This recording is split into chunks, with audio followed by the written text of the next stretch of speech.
Hello everyone, welcome back to this session of English. In this session, we are going to continue with our chapter Comprehension Ability. Now, this is part number 36. So, let's begin this session. In this session as well, we are going to discuss some reading comprehensions. In this session, we will discuss three passages as you can see over here, that is passage number 35, passage number 36, and passage number 37. So, we will be doing all these three passages in this session. So first of all, we'll do passage number 35 and then passage number 36 and then passage number 37. And also we will be doing questions based on these passages. So first we'll read the entire passage and after that we'll start solving the questions based on these passages. So first we'll begin with passage number 35. So here is passage number 35. As you can see that the passage is Mahatma Gandhi believed that the industrialization refers to the control of industries or the setup of industries was no answer to the problems that plague the mass of India's poor and that villagers. Okay, it means industrialization is not the solution of the problems of the mass of India's poor people and the villages. Mass of poor people means you can say population, a lot of population of poor people or the poverty, and the villagers. They should be taught to be self-sufficient in food. What can be the measurement or what can be the correct measurement?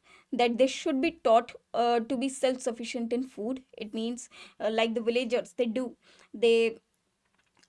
you can say they cultivate their own crops. Okay, weave their own cloth means they know their skills that they can weave their cloth. They can weave their cloth. It means they can stitch the clothes themselves. They weave the threads and make the cloth, okay, from cotton. And eschew means avoid. The meaning of eschew is to avoid the glittering prices that the 20th century so temptingly offers. Glittering prices means prices that look very beautiful, or you can say that attracts towards themselves. For example, glittering is something which is shiny, which shines. So glittering prices refers to the expensive prices of the 20th century so temptingly offers. Temptingly means they attracts, though we know well that these are not good, yet we get attracted towards them. Such an idyllic and rural paradise did not appear to those who inherited reins of political power. Reins means the control of political power.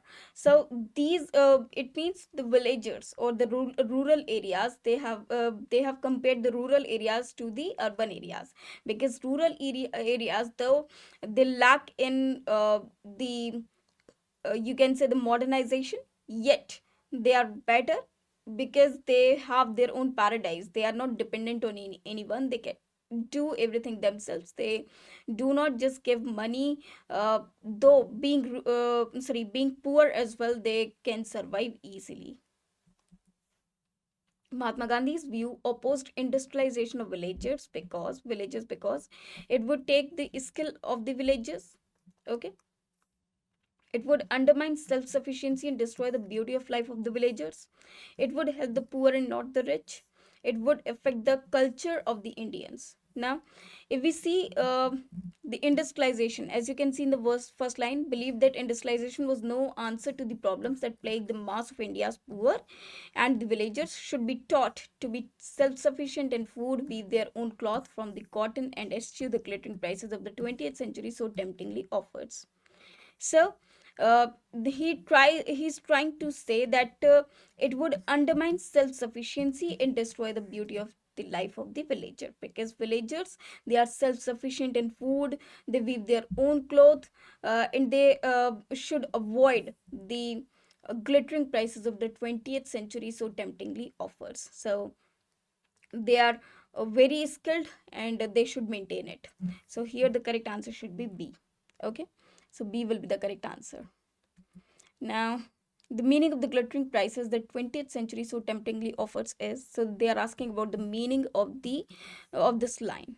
Okay, so Replacement of rural by urban interest. Obviously, they are talking about the rural interest and the urban interest, because here glittering prices that 20th century so temptingly offers mean the you can say the material of urban interest. Okay. Absence of violence and corruption, no. Pursuit of a commercialized material culture. So it is actually when we try to achieve the commercialized material culture.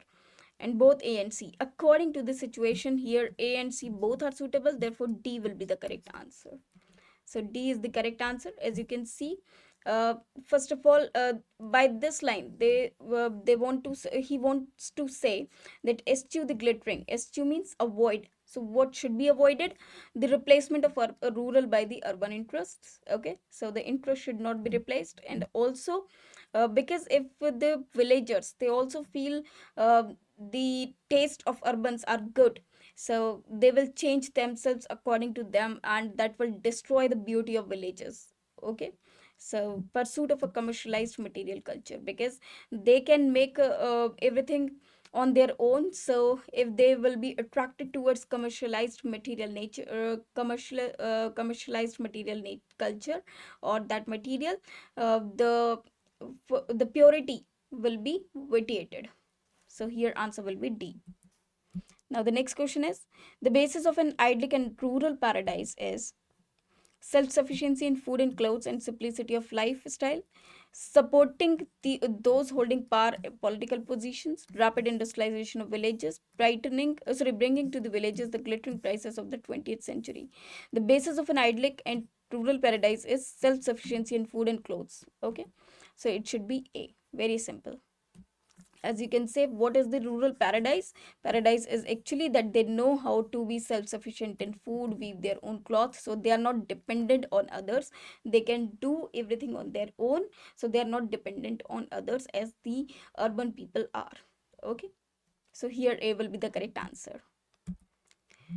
Which of the following best illustrates the relationship between the phrases, that is eschew the glittering prices and idyllic and rural paradise?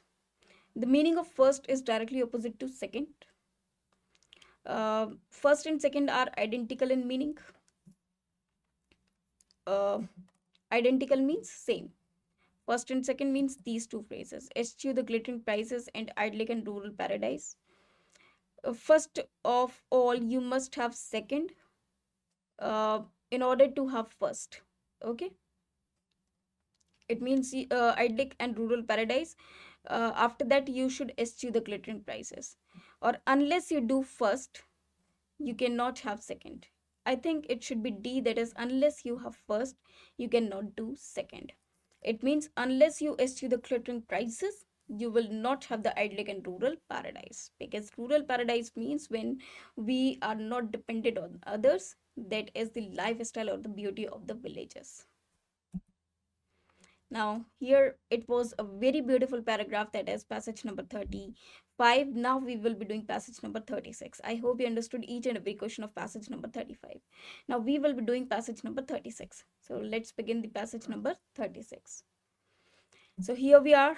Now let us start reading the entire passage, and after that we will be doing questions based on this passage.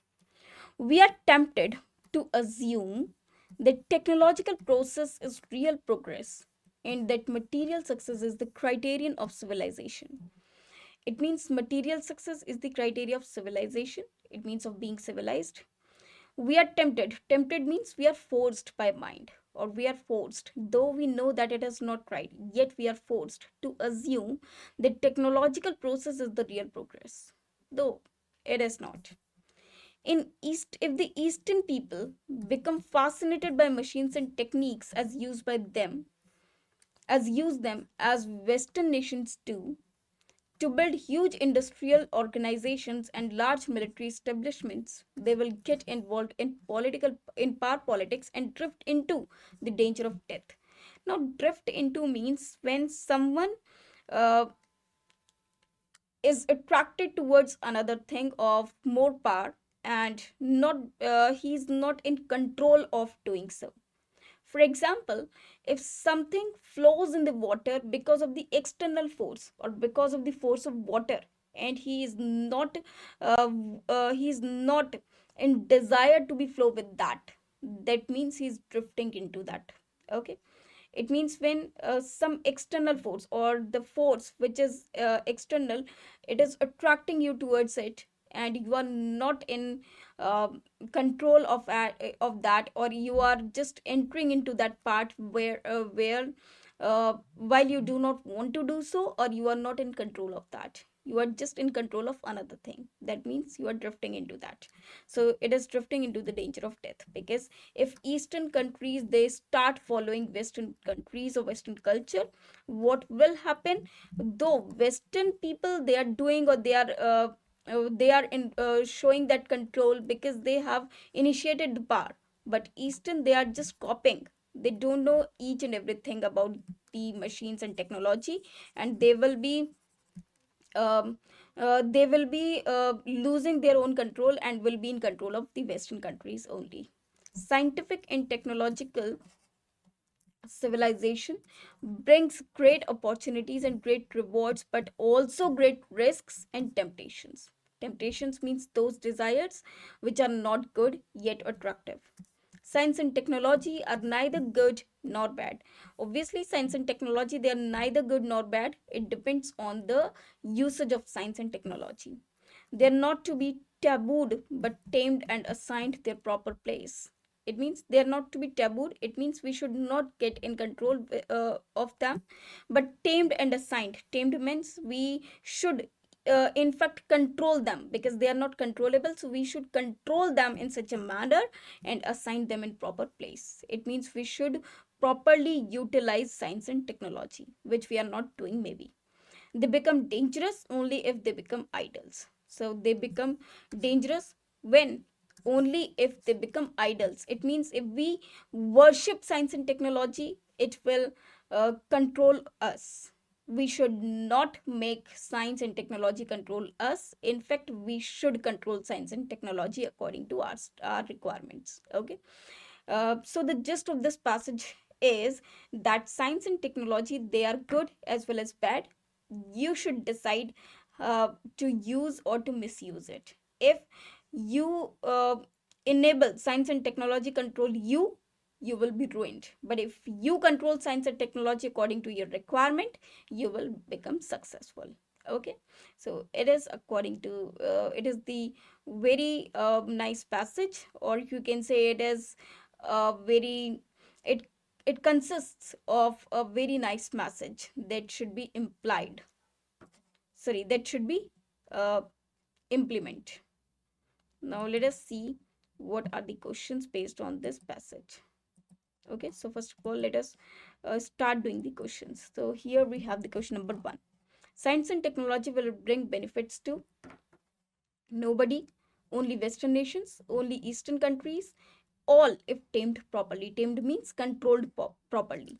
So according to this line, as you can see, science and technology are neither good nor bad. They are not to be tabooed but tamed and assigned their proper place. It means they should be controlled and given the proper place.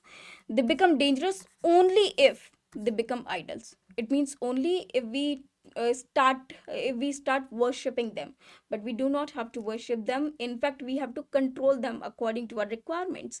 So science and technology will bring benefits too, as you can see over here. Science and technology civilization brings great opportunities and great rewards, but also great risks and temptations. What is the requirement? Actually, we should tame and properly assign them. Therefore, D will be the correct answer. That is all. It will benefit all of us, but only if it is controlled according to our requirements. So if it is tamed properly, so D will be the correct answer according to the context of the passage. Now let us move to the next one. The next question is, from the passage one gathers that the eastern people must. Okay, so they have talked about the eastern people, and the options are: build huge industrial organizations, avoid being controlled by machines and techniques, be fascinated by machines, appreciate scientific achievements. Now from the passage one gathers that eastern people must, what they should do. If the eastern people become fascinated by machines and techniques and use them as western nations do, to build huge industrial organizations and military establishments. They will get involved in power politics and drift into the danger of death if they do so. But here the question asks, one gathers that Eastern people must, it means what they should do, build huge industrial organizations. No, if they do so, they will drift into the danger of death. So here this will not be the correct answer. Avoid being controlled by machines and techniques. Yes, they should avoid being controlled. In fact, they should control machines and techniques. Be fascinated by machines? No. If they are fascinated by machines, they will drift into the danger of death. Appreciate scientific achievements? No, they should not only appreciate but also control it. So here B will be the correct answer. Okay, so the correct answer will be B. This is again very simple according to the context of the passage. Now the next question is, according to the author, the science and technology should be. The options are tabooed and eliminated from life, used in controlled or and careful manner. So according to the author, science and technology should be used in controlled and careful manner, encouraged and liberally used. Liberally means leniently. Extensively exploited for industrial production. No, in fact they should be here. As you can see, they are not taboo, they are not to be tabooed. So tabooed and eliminated from life? No, it is not like that.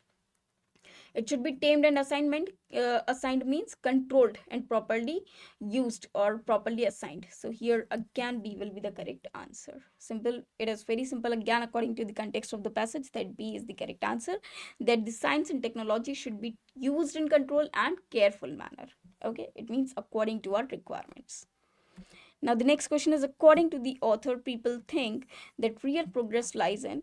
Options are working on the same lines as Western nations, taking risks and facing temptations, material success and technological growth, and having large industries and political power. Now, as you can see, the first line it was written, we are tempted to assume that technological progress is real progress and the material success is the criterion of civilization. So, according to the first line, it is material success and technological growth.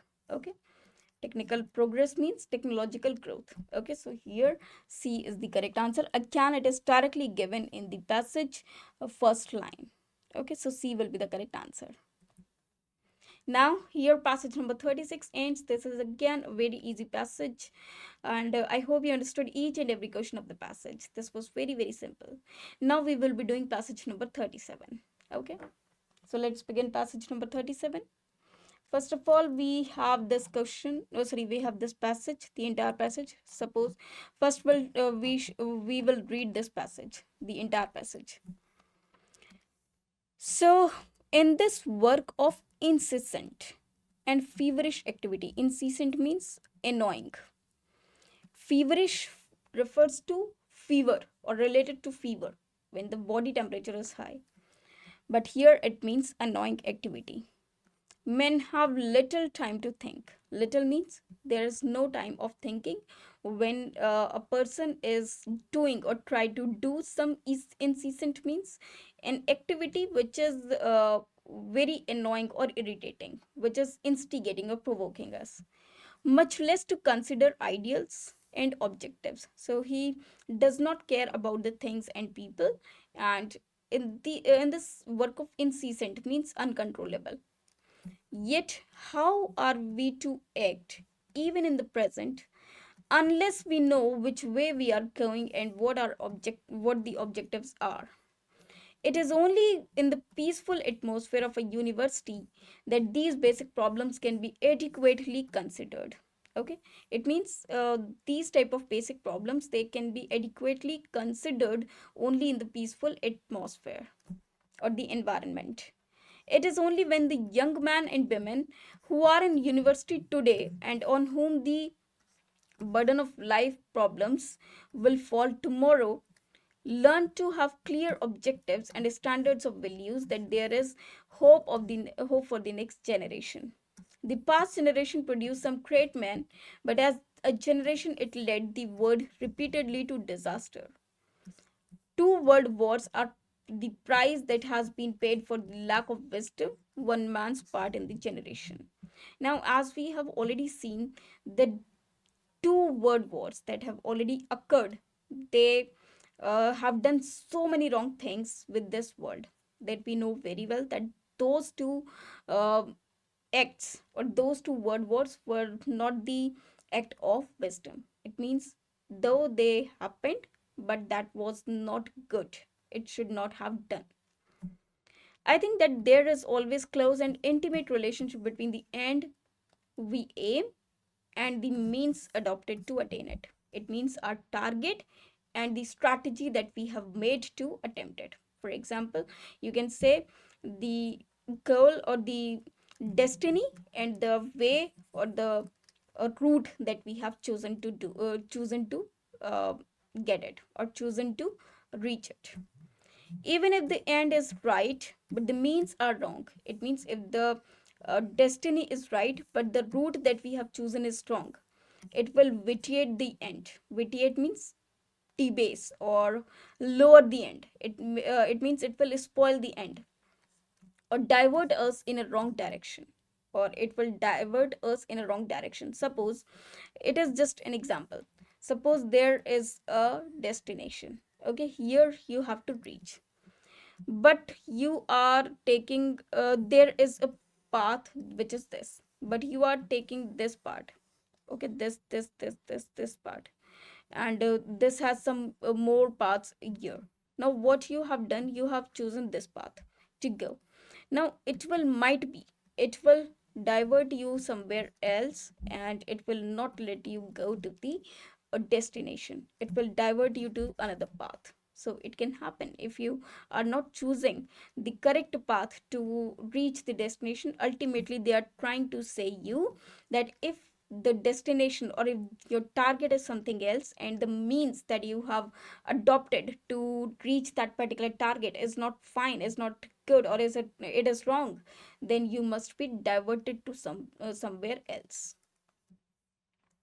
Means and ends are thus intimately and inextricably connected. Inextricably means that cannot be separated.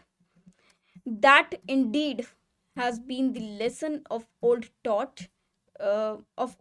taught us by many great men in the past, but unfortunately it's seldom remembered.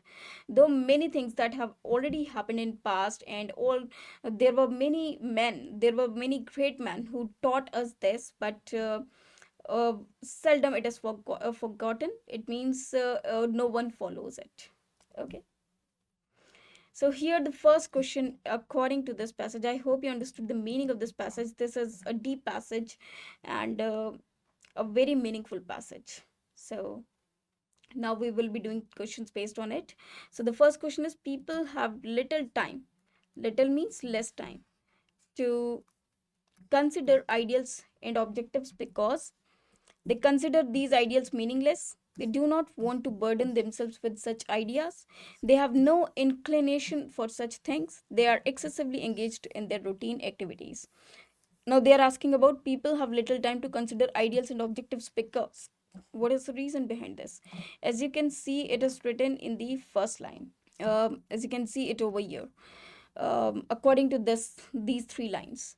In this work of incessant and feverish activity, incessant means annoying and feverish activity, men have little time to think. Men does not have time because he is already engaged in routine activities. So there are many chores of work to do.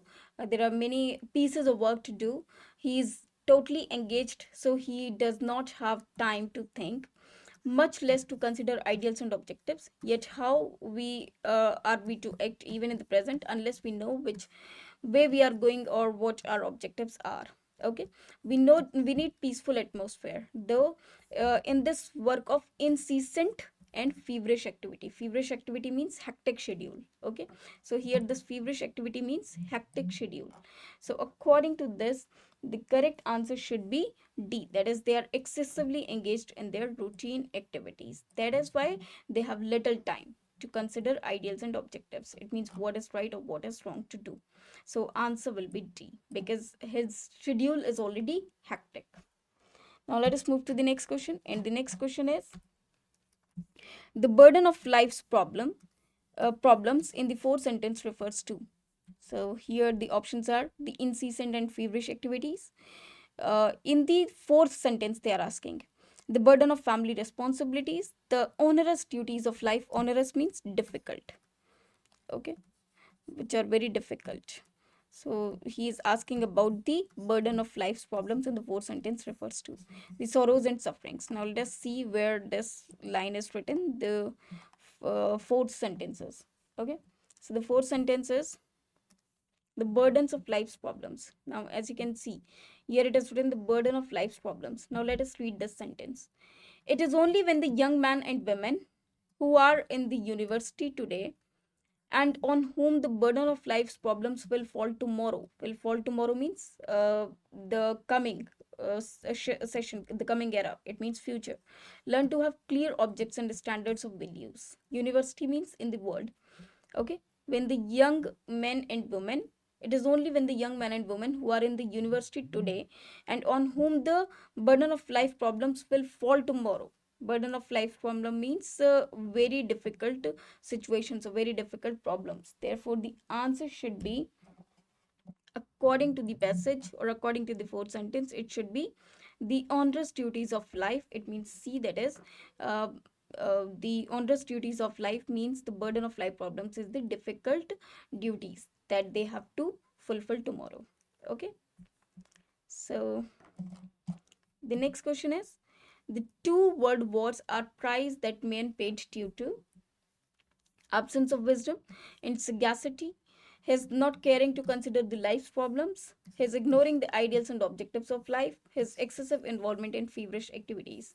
Now, as you can see, the world war are the price that has been paid for the lack of wisdom when parts in this generation. Obviously, so A will be the correct answer, the absence of wisdom and sagacity. So, according to the situation, according to this line, A will be the correct answer.